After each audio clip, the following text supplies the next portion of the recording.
CJP भाजपाला या सीजेपीने मागे टाकलाय। 4 दिवसात याने असा इतिहास घडवला आणि भारतातलं वातावरण हे सध्या एवढं गढूळ झालंय की याने काँग्रेस आणि भाजपाची मात्र नाचक्की झाली।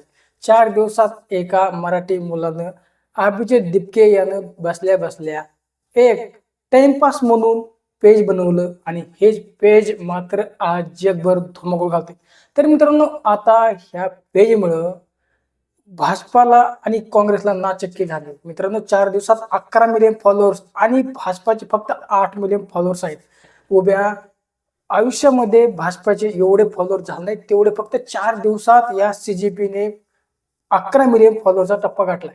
तर मित्रांनो, आता असं घडत आहे की या सीजेपी पार्टीच्या मागे मात्र नक्कीच काँग्रेसचा हात आहे असं सांगितलं जात आहे।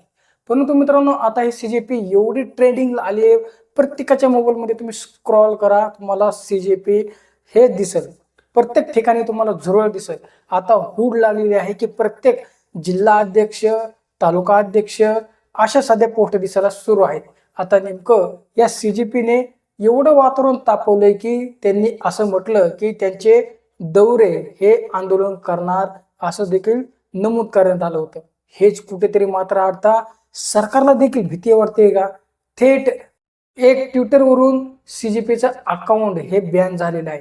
ते म्हणतात की हॅक झालंय आणि त्यांचा असाही दावा आहे की या सरकारमुळेच कोणतरी हॅक केलंय असं दिपके याचा संशय आहे। तर मित्रांनो, आता नेपाळ सारखी जेनजी सारखी परिस्थिती मात्र भारतात आली आहे, कारण त्यांनी असा दावा केला होता की आम्ही भारतभर आंदोलन पुकारणार असं ह्या दिपके यांनी सांगितलं होतं। आणि हेच मात्र भारतभर वार्ता पसरल्यानंतर मात्र आता चांगल्यांनाच मात्र खाली बघावं लागतंय, कारण भारतामध्ये नक्की जेनजी नेपाळ सारखी परिस्थिती होतीये काय असाच आता लोकांना वाटू लागलाय। अवघ्या 4 दिवसात 11 मिलियन फॉलोअर्स आणि ट्रेंडिंग मिलियन व्ह्यूज जात आहेत आणि मात्र कुठेतरी मात्र हे भाजपाकडे जेवढे लोक होते, काँग्रेसकडे जेवढे लोक होते, ते मात्र आता सीजेपी पार्टी जॉईन करतायत।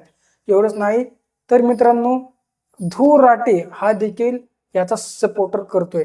असं सांगितलं जात आहे की ध्रुव राटेनेच हे बनवलं आहे। मित्रांनो, नक्की झेंजी सारखी परिस्थिती आपल्या देशामध्ये येते काय असा प्रश्न निर्माण झालाय, कारण हे वातावरण पाहता मित्रांनो नक्कीच कुठेतरी काहीतरी भारतामध्ये एक मोठं षडयंत्र सध्या रचलं जात आहे का थेट विदेशातून, असं देखील वारंवार सांगितलं जात आहे। कारण ध्रुव राटे हा विदेशात बसून भारताविरोधात व्हिडिओ बनवतो आणि सीजेपीची ही देखील पार्टी जी काय आहे त्याचा ओनर दिपके हा जरी मराठी असला तरी तो देखील इतर देशातून सध्या हे त्याचा अकाउंट चालवत आहे। म्हणून कुठेतरी बाहेरचेच लोक भारतात हिंदुत्ववादी पक्षाला तोडण्यात आणि भाजपाच्या विरोधात हे कटकारस्थान रचतायत, म्हणून असं सध्या परिस्थिती दिसून येत आहे। परंतु दिपकेकडे जर बघितलं तर त्याचं पर्सनल अकाउंट जर बघितलं तर तो एक त्याच्या पोस्टमध्ये भरपूर असे काही आपल्या गाव खेड्यातील व्हिडिओ आहेत, असं त्याच्याकडे बघून वाटत नाही की त्याला कोण सपोर्ट करत असेल। परंतु हे जर वातावरण असं राहिलं तर मात्र त्यांनी दौरे जर सुरू केले तर महाराष्ट्रात नाही तर देशभरात नक्की जेनजी नेपाळ सारखी परिस्थिती यायला काहीच वेळ लागणार नाही। पण आता खरोखरच बघावं लागणार आहे की झेंजी हे अकाउंट आणि यांचे खरोखरच हे फक्त ऑनलाईन आहे की समोरासमोर येऊन हे लोकांपर्यंत जात आहेत का, ह्यांचा खरोखर पक्ष स्थापित होत आहेत की फक्त हे ऑनलाईन भपके आहेत, हे असं आपल्याला वाटतं। तर मित्रांनो, खरोखरच आता पुढे काय होणार, तुमच्या यावरती काय मत आहे कमेंट सेक्शनमध्ये जरूर व्यक्त व्हा आणि आपलं लोकसंग्रह YouTube चॅनल अजून सबस्क्राईब केलं नसेल तर सबस्क्राईब नक्की करा।